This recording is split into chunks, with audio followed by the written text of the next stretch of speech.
இவங்களுக்காக நம்ம இதை போய் விட்டு கொடுக்கக்கூடாது, எனக்கு ஃபஸ்ட்டு நான் கிளியராக இருக்கணும் கூட ரொம்ப கிளியராக இருப்பாங்க. அது ஒரு பெரிய சங்கடம். ராசி அதிபதி தான் 3ஆம் இடத்துல உட்காந்துருக்கார். கண்டிப்பாக இடமாற்றம் ஏற்படும். இளைய சகோதரன் சகோதரி வழிகளில் மட்டும் கொஞ்சம் நம்ம பார்த்து அனுசரித்து அதுக்கு தகுந்த மாதிரி நடந்துக்கிறது நல்லது. அப்போ அப்பாவுடைய ஹெல்த்து, அதே மாதிரி அப்பா முன்னோர்கள் சம்பந்தப்பட்ட சமாச்சாரத்தில் இருக்கக்கூடிய எந்த விதமான நோயாக இருந்தாலும் நமக்கும் லைட்டாக வருமோ அப்படிங்கிற ஒரு பயம் கொடுக்கும். மகர ராசி நண்பர்களுக்கு பெரிய பாதிப்பு சுத்தமாக சரியில்லை.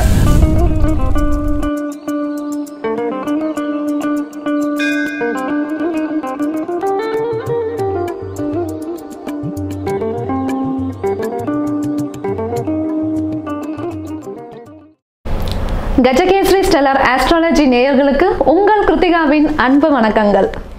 பொதுவாகவே சனி அப்படின்றது கேட்டாவே எல்லாருக்குமே ஒரு பயம் இருக்கும். அப்படிப்பட்ட சனி பயிற்சியில் இப்போ என்ன நடக்க போகுது, என்னென்ன மாற்றங்கள் ஏற்பட போகுது, எது செய்யலாம், எது தவிர்க்கணும் அப்படின்றத டீட்டெயில்டாக எக்ஸ்பிளைன் பண்ணுறதுக்காக நம்ம பிரபல ஜோதிடர் ஜோதிஷ கஜகேசரி டாக்டர் ஆச்சாரியா ஹரீஷ் ராமன் அவர்கள் நம்மளோட இணைஞ்சிருக்காங்க.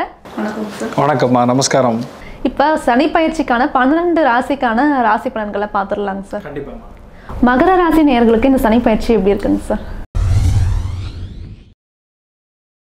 அர்த்திகல்பித கல்போயம் பிரத்யர்த்தி கஜகேசரி வியாச தீர்த்த குருர் பௌயா தஸ்மதிஷ்டார்த்த சித்தையே. அதாவது நான் நம்பர் 1ன்னு சொல்ல ஒன்று எந்த ராசியை சொன்னேன்னா மிதுனம் சொன்னேன், அதுக்கப்புறம் துலாத்தை சொன்னேன். 3வது பார்த்தோம்னா நமக்கு மகர ராசி நண்பர்கள் தான். மகர ராசி நண்பர்களுக்கு ஏன் நல்லா இருக்குது அப்படின்னா, சனி இருக்கக்கூடிய இடம் அப்படிங்கிறது மிகப்பெரிய வெற்றியை கொடுக்கும். எந்தெந்த இடங்களில் சனி இருக்கலாம் அப்படின்னா 3ஆம் இடத்துல சனி இருக்கலாம். ஏன் இருக்கலாம் அப்படின்னு கேட்டால், 3ஆம் இடம்னா ரத்த நாணங்கள், 3ஆம் இடம்னா எண்ணங்கள், பேசிக்கலாக மனசில் தோண்டக்கூடிய எண்ணங்கள். அதில் போய் 3ஆம் இடத்துல போய் சனி உட்கார்ந்ததுன்னா பயங்கரமான ஒரு பிடிவாதத்தன்மை உருவாகும்.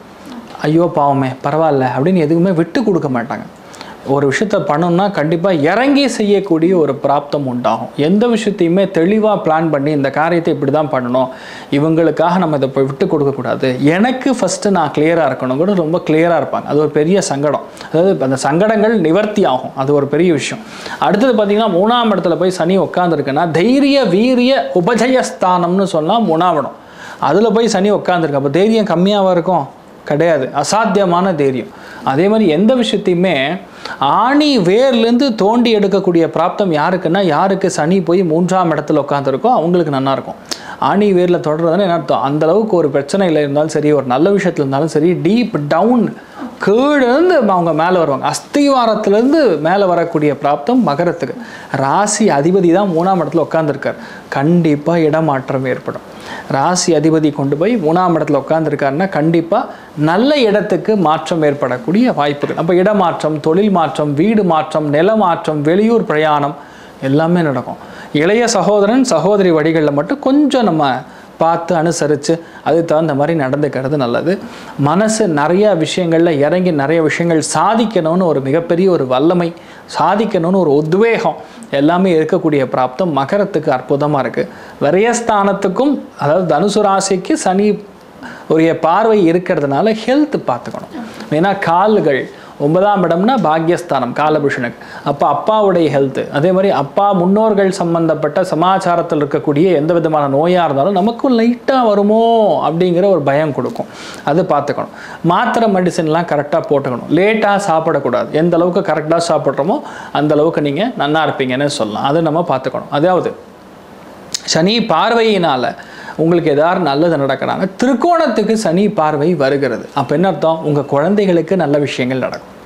மகரத்திலிருந்து திரிகோணம் பார்த்தோன்னா என்னென்னா ரிஷப ராசியின் மேலே சனி பார்வை இருக்கிறது. அப்போ என்ன அர்த்தம்னா உங்கள் வீட்டில் நல்ல காரியங்கள் நடக்கும். உங்கள் பசங்களுக்கு கல்யாணம் ஆகும், உங்கள் பசங்களுக்கு குழந்தை பிராப்தம் ஏற்படும், உங்கள் பசங்களுக்கு அடுத்த லெவல் முன்னேற்றத்தை பார்ப்பாங்க, உங்கள் பசங்களுக்கு ப்ரமோஷன் கிடைக்கும், உங்கள் பசங்க அருமையான வீடு கட்டுவாங்க, குழந்தையே இல்லையா குழந்தை பிறக்கும், காதல் இல்லையா காதல் ஏற்படும். இந்த மாதிரி நிறையா சாதகமான விஷயங்கள் கண்டிப்பாக ஏற்படும். நோய் எதிர்ப்பு சக்தியில் மட்டும் கொஞ்சம் நீங்கள் கவனமாக இருந்தால் போகிறோம். மகர ராசி நண்பர்களுக்கு பெரிய பாதிப்பு சுத்தமாக சரியில்லை அப்படின்னு சொல்கிற மாதிரி எதுவுமே கிடையாது. அதனால் தாராளமாக உங்களுக்கு நிறைய நல்ல காரியங்கள் நடக்கும்னு நீங்கள் தைரியமாக நம்பலாம். அதே மாதிரி லைஃபுடைய பேட்டர்ன் அப்படியே மாறக்கூடிய பிராப்தம் இனிமேல் ஆரம்பம் அப்படிங்கிறதுல நீங்கள் தெளிவாக இருக்கலாம். பாக்யஸ்தானத்துக்கும் சனி பார்வை இருக்குங்கிறது ஒரு பெரிய அதிர்ஷ்டம்.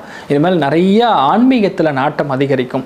சன்னியாசிகள் மகான்கள் வழிபாடு செய்ய செய்ய லைஃப் மாறுறதுங்கிறது கண்கூடாக பார்க்கலாம். எந்த விஷயத்தையுமே யாருக்காகவும் ஒட்டு கொடுக்க மாட்டீங்க. இனிமேல் எதுவாக இருந்தாலும் நான் தான் ஜெயிக்க போகிறேன், நான் இந்த விஷயத்தை முடிக்க போகிறோங்கிற எண்ணம் பேசிகளை அதிகரிக்கும். ஸோ மகரத்தை பொறுத்த வரைக்கும் நிறைய நல்ல விஷயங்கள், அதாவது எப்படின்னா பணத்தின் ரீதியாகவும் நல்லா இருக்கும், சந்தோஷத்தின் ரீதியாகவும் நல்லா இருக்கும். ஸோ ஆல் டுகெதர் சந்தோஷமும் சரி பொருளாதார ஏற்றமும் சரி கிட்டத்தட்ட 85% நன்னா இருக்குன்னே சொல்லலாம். அதில் முக்கியமான பிராயச்சித்தங்கள் பரிகாரங்களில் பார்க்கும் பொழுது கலியுக காமதேனு கல்பவருஷம் மந்த்ராலய மகாபிரபு ஸ்ரீ குரு ராகவேந்திர சுவாமியுடைய மடத்திற்கு ஒரு முறை செல்வது. வியாழக்கிழமை முடிஞ்சால் ராகவேந்திர சுவாமிக்கு நீங்கள் உபவாசம் இருங்க. நான் சொல்கிறது கர்ப்பிணி ஸ்திரீகளோ இல்லை 40 வயசுக்கு மேற்பட்டு ஹெல்த்தில் பிரச்சனை இருக்கக்கூடிய ஆட்கள் இருக்க வேண்டியதில்லை. அல்பாகாரம் சாப்பிட்லாம். இல்லை நான் நன்னா இருக்கேன் அப்படின்னா நீங்கள் ஏகாதசிக்கு எப்படி உபவாசம் பண்ணுறீங்களோ அந்த மாதிரி ராகவேந்திர சுவாமிக்கு வியாழக்கிழமை அன்றைக்கி நீங்கள் உபவாசம் பண்ணுங்கள். ஒரு முறை மத்தியானம் மட்டும் நீங்கள் சாப்பிடாமல் இருந்தால் கூட போகிறோம். உங்களுக்கு நிறைய நல்ல விஷயங்கள், லாபங்கள், ப்ரமோஷன் வரைக்கும் வீட்டு கதவை தட்டும். அந்தளவுக்கு நிறைய நல்ல விஷயங்கள் நடக்கும். தைரியமாக இருக்கலாம். நீங்கள் சொன்ன பலன்கள் மூலியமாக நம்ம கஜகேஸ்ரீ ஸ்டெல்லார் ஆஸ்ட்ராலஜி மக்கள் எல்லாருமே நல்ல பலன்கள் அடைஞ்சிருப்பாங்கன்னு நினைக்கிறேன். நன்றிங்க சார். நன்றிம்மா. இந்த சனி பயிற்சி மட்டும் கிடையாது, குரு பயிற்சி ஆகட்டும், ராகு கேது பயிற்சி ஆகட்டும், எந்த ஒரு பயிற்சி வந்தாலும் சரி, விஸ்வாவசு ஆண்டு தமிழ் புத்தாண்டு வரப்போகிறது. ஸோ இந்த ஒரு விஷயங்களில் நிறையா எல்லாருக்குமே உங்கள் வீட்டில் நல்ல காரியங்கள் நடக்கணும், நிறையா ஆன்மீகத்தில் நாட்டம் அதிகரிக்க வேண்டும், உங்கள் குழந்தைகளுக்கு நிறைய தர்மத்தை கற்றுக் கொடுக்கணும் அப்படின்னு சொல்லி எல்லாருக்குமே ஆசீர்வாதம் பண்ணுறேன். மகா சங்கல்பத்தோட தெய்வ அனுகிரகத்தோடு நீங்கள் நன்னா இருக்கணும்னு வேண்டிக்கிறேன். சர்வே ஜனா சுகினோ பவந்து சமஸ்த சன்மங்களாணி பவந்த்ரோணு கொண்டு ததாஸ்து. நன்றி, வணக்கம்.